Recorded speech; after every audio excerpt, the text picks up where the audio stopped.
Hello, and welcome to another episode of Essential English for Conversations. I'm Dr. Priscilla, a native English speaker, and I live in the United States.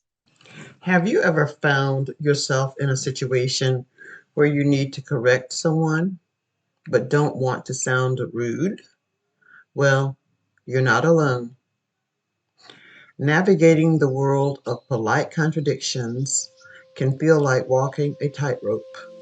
But don't worry, we're here to guide you through this tricky terrain.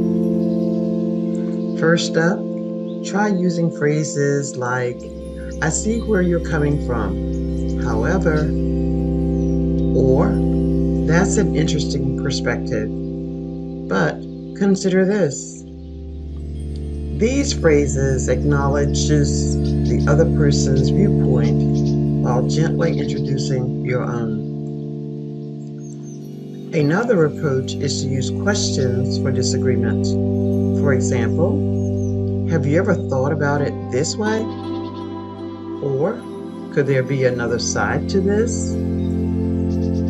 Remember, the goal is not to win an argument, but to foster mutual understanding and respect.